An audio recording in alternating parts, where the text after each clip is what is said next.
بادشاہ کے دربار میں ایک اجنبی نوکری کے لیے حاضر ہوا۔ قابلیت پوچھی گئی تو اس نے کہا سیاسی ہوں۔ بادشاہ کے پاس سیاستدانوں کی بھرمار تھی۔ اس آدمی کو گوروں کی نگرانی کا انچارج بنا لیا گیا، جس کا انچارج حال ہی میں فوت ہو چکا تھا۔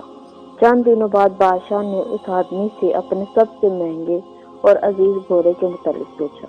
اس آدمی نے کہا گھوڑا نسلی نہیں ہے۔ بادشاہ کو تعجب ہوا۔ اس نے جنگل سے گھوڑے کے مالک کو بلایا۔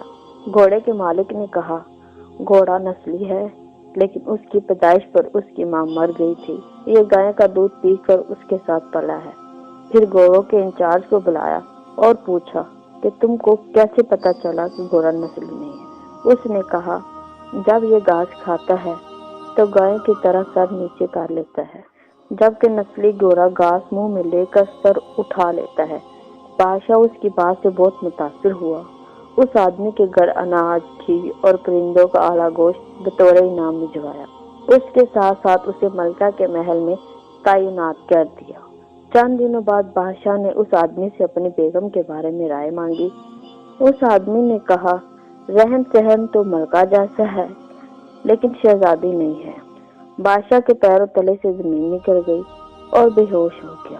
حواس بحال کیے تو اپنی ساسو ماں کو بلایا اور اس نے اپنی بیوی کے بارے میں پوچھا۔ اس نے کہا حقیقت یہ ہے تمہارے باپ نے میرے خاوند سے ہماری بیٹی کی پیدائش پر ہی رشتہ مانگ لیا تھا، لیکن ہماری بیٹی 6 ماہ کی عمر میں ہی فوت ہو گئی تھی۔ چنانچہ ہم نے تمہارے خاندان سے قریبی تعلقات قائم کرنے کے لیے کسی کی بیٹی کو اپنی بیٹی بنا لیا۔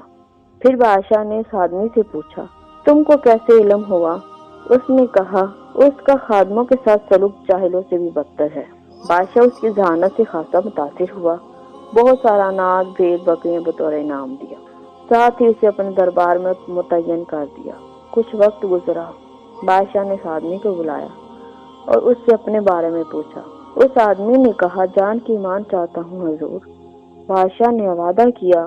اس نے کہا نہ تو تم بادشاہ زادے ہو اور نہ ہی تمہارا چال چلن بادشاہوں جیسا ہے۔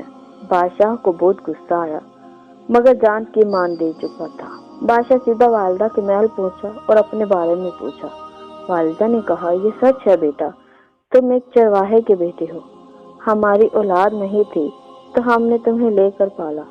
بادشاہ نے اس آدمی کو بلایا اور پوچھا بتاؤ تمہیں کیسے علم ہوا؟ اس آدمی نے کہا بادشاہ جب کسی کو انعام کرام دیا کرتے ہیں تو ہیرے موتی جواہرات کی شکل میں دیتے ہیں، لیکن آپ بھیڑ بکریاں کھانے پینے کی چیزیں عنایت کرتے ہیں۔ یہ طریقہ بادشاہ زادے کا نہیں بلکہ کسی چرواہے کے بیٹے کا ہو سکتا ہے۔ عادتیں نسلوں کا پتہ دیتی ہیں۔ عادات، اخلاق اور طرز عمل خون اور نسل دونوں کو پہچان کرا دیتا ہے۔ اگر ویڈیو اچھی لگے تو برائے مہربانی لائک، کمنٹ اور شیئر ضرور کریں۔ شکریہ۔